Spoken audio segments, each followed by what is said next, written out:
Now, for more on U.S.-Saudi ties, we're joined from Washington, D.C. by Dr. Patrick Claassen, Director of Research at the Washington Institute for Near East Policy. In Jeddah, Saudi Arabia, we have Khalid Bartafi, a professor at Al Faisal University and a columnist with the Saudi Gazette newspaper. Also in Tehran, we have Professor Mohammad Marandi, Associate Professor with University of Tehran. Thank you all for joining us. So this is likely to be Obama's last visit as U.S. president to Saudi Arabia, but many have pointed out the fact that he's there to repair damage rather than catching up with old friends. So I'm just going to put it out there. Let me start with Professor Bartafi in Saudi Arabia first. How strained is the relationship, do you think, that among the long-term allies? I don't think it is too bad.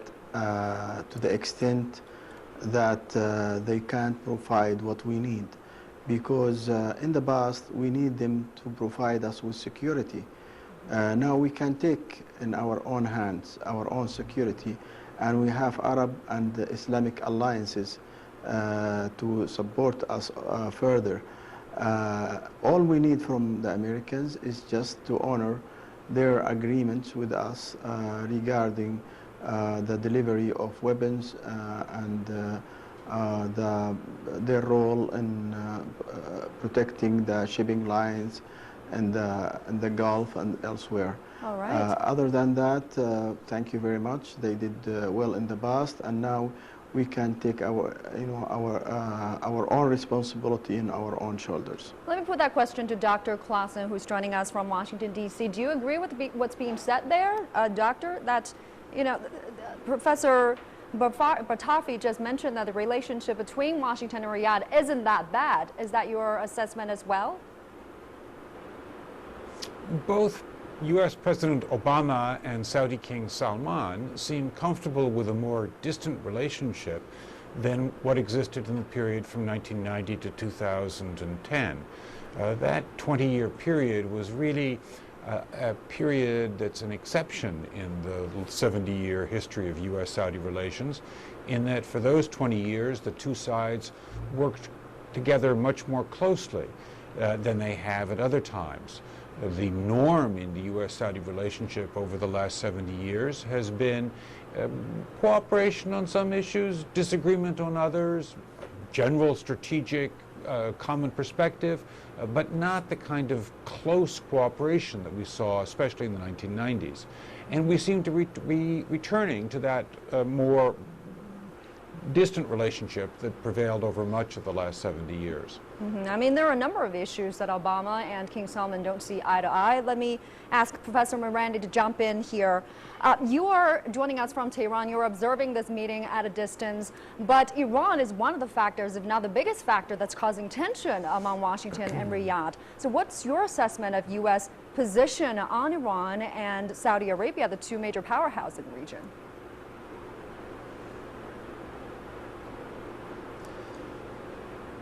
Well, my understanding is that there is increasing concern in the United States about the future of Saudi Arabia. The Saudis have overextended themselves in a number of areas, and perhaps the worst case is in Yemen, where the Saudis launched a war against the country, and they failed after bombing the country for over a year and destroying the country's infrastructure. And despite the fact that the United States gave the Saudis weapons and are involved in the attacks on the country, the Saudis have been completely defeated. And the money that the Saudis are spending is now causing great difficulty. There's speculation that the Saudi rial will fall in from its current stage, and the link between the rial and the dollar cannot be sustained. So the Iranians feel that Saudi Arabia is heading towards a rather uncertain period, and the United States, it seems from Tehran, really doesn't know what to do about it. I'm going to ask Professor Bartafi to respond to what's been said here. It looks like the two countries are locked in a proxy struggle in the region. What do you make of what's been said there? In the summit, the Islamic summit in Istanbul, it was clear that the whole Muslim nation is condemning Iran's intervention in its neighbors' affairs and its sponsorship of terrorism. That was said clearly. And all the countries, including Tehran's allies in Iraq and Lebanon, have signed on in this. I can't see more isolation and failure than this statement. And Professor Batafi, on Wednesday, before meeting the Gulf region leaders, Obama had also held a closed-door meeting, a 2-hour-long closed-door meeting with the Saudi king. And after that meeting, it was reported that Washington said, the White House said, it was a successful meeting, that President Obama cleared the air, quoting their words, with Saudis. Do you think that's the case? Did they clear the air?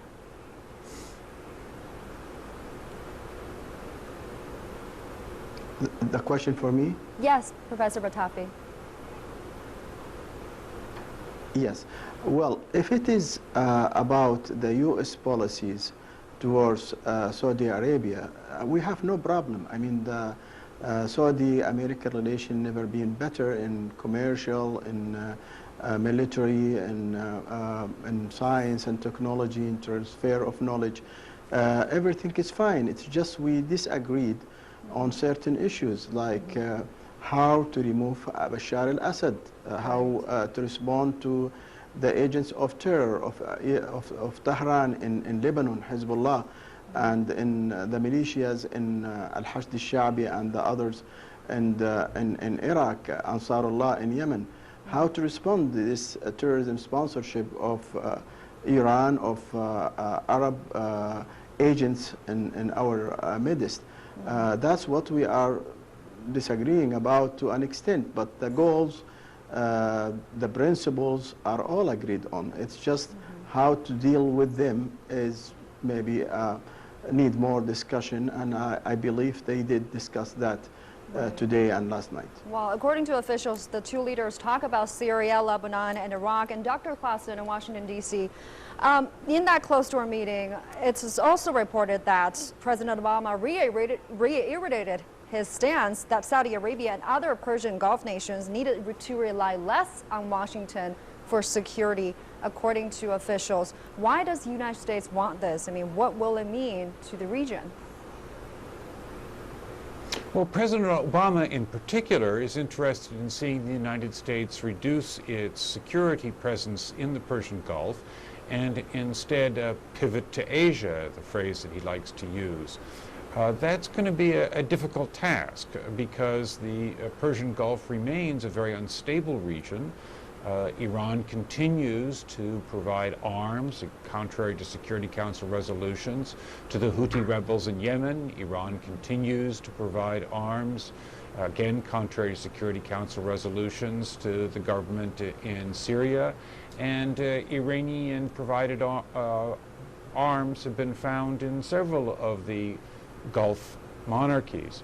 So it's an unstable region. It's going to be hard for the United States to reduce its presence, but President Obama is urging Gulf countries to continue their very considerable efforts to improve their militaries. And Professor Morandi, what do you make of the meeting between the two? I mean, do you think that some of the thorny issues were put to rest during this meeting, or not so much?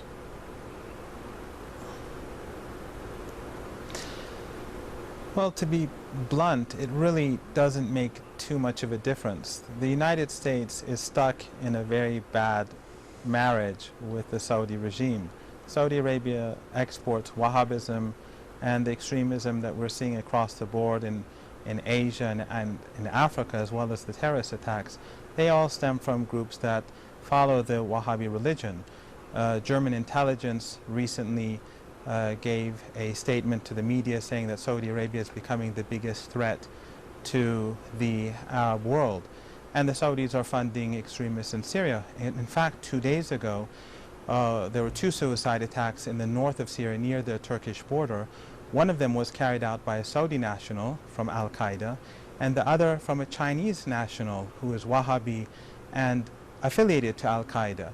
So this is the extent of damage that we're seeing coming from Saudi Arabia. Now, the United States can continue with this alliance and allow the Saudis to pursue this policy, but this will only create more devastation across the region and greater terrorism in Europe itself.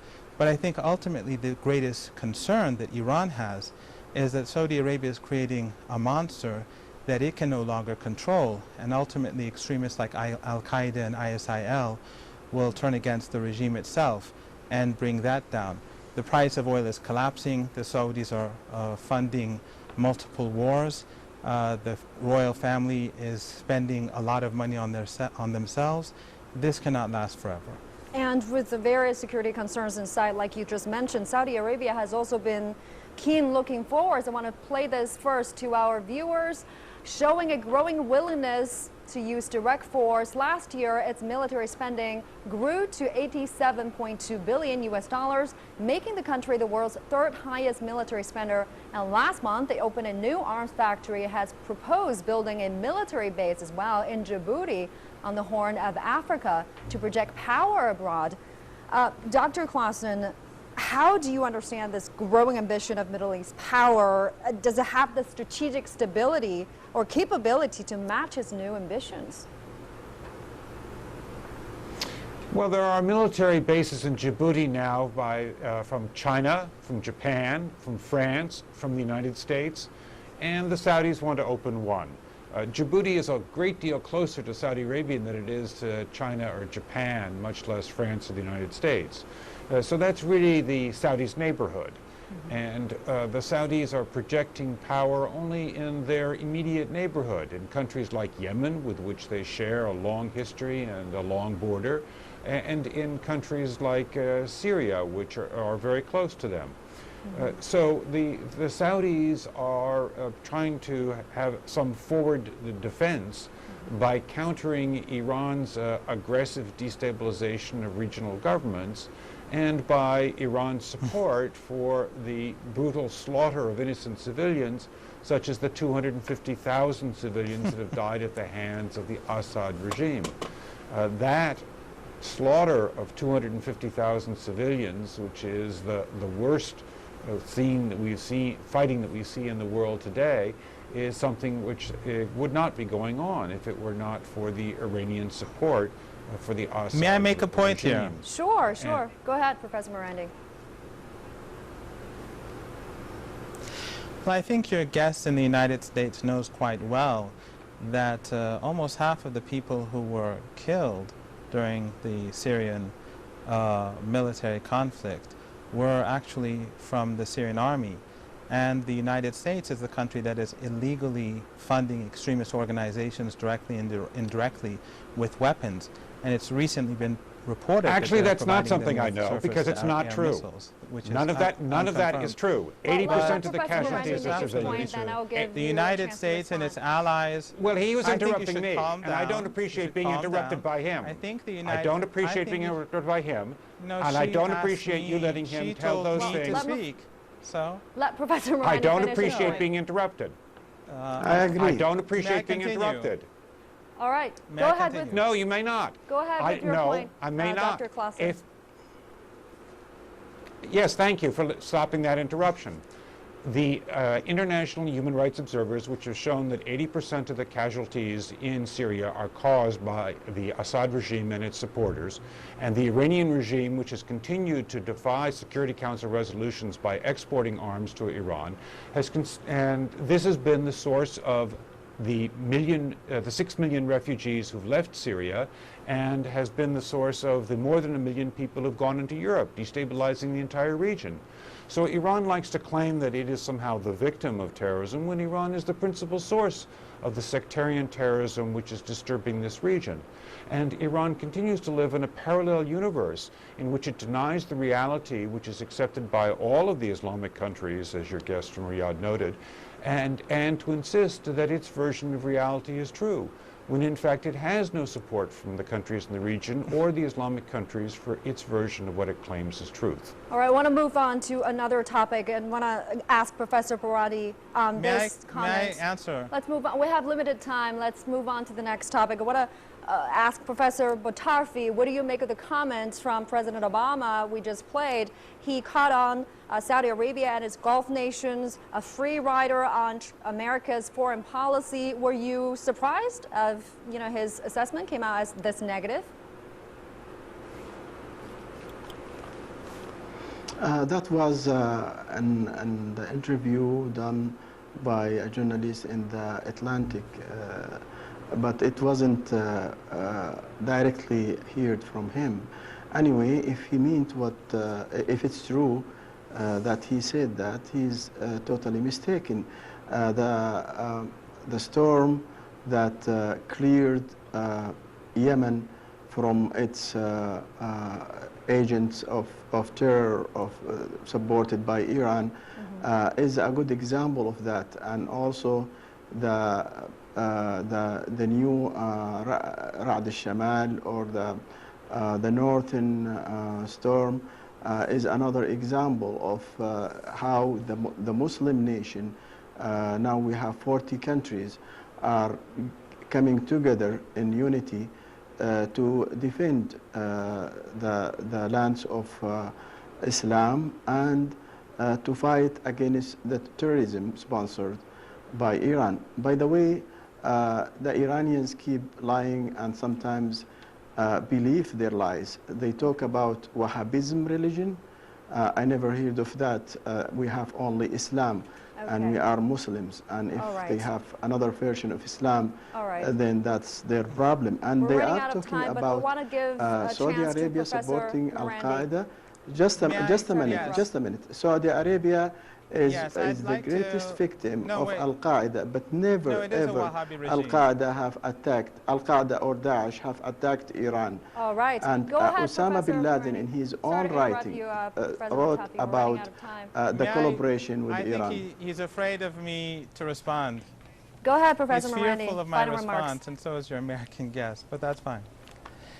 I think it's quite obvious that the Americans, what they've done in Syria, and they've committed crimes against humanity. They've broken international law by funding terrorist and extremist organizations alongside Turkey and Saudi Arabia. We know, for example, the Turkish trade with ISIL was going on for a very long time until the Russians actually bombed the trucks that were carrying the trade. The United States supported Saudi Arabia in its devastation of Yemen, and this is a crime against humanity that the United States government has to answer for. Wahhabism is the ideology that blew up the bombs and carried out suicide attacks in Brussels and France. We all know this. And the United States, as long as it wants to close its eyes to this reality, it is actually living in a parallel universe itself. The Deputy Chancellor of Germany acknowledges the Saudi role. The intelligence of Germany, intelligence sources in Germany gave to the media statements about the Saudi role in the media. It's nothing that one can deny. Al-Qaeda, we know that Al-Qaeda was created in Afghanistan and Pakistan as a result of the export of extremist ideology in those countries. We see the same thing now happening in Libya, thanks to NATO's devastation of the country. If the United States wants to open up its eyes to reality, there is a way forward. If Saudi Arabia wants to stop exporting this extremism, there is a way forward. In the case of Syria, Iran advocates international observers going into the country and holding free and fair elections. The Americans and the Saudis don't want this because they know that they probably will not get the results that they've been talking about for so long. We've got to go, Peace in Yemen Professor also Morandi. it can only come about if the Americans stop giving arms to the Saudis. All right. We'll leave it there. Thank you all. Professor Morandi joining us from Tehran, Professor Botarfi joining us from Jeddah, and also Dr. Klassen joining us from Washington, D.C. Appreciate your insights. Now, stay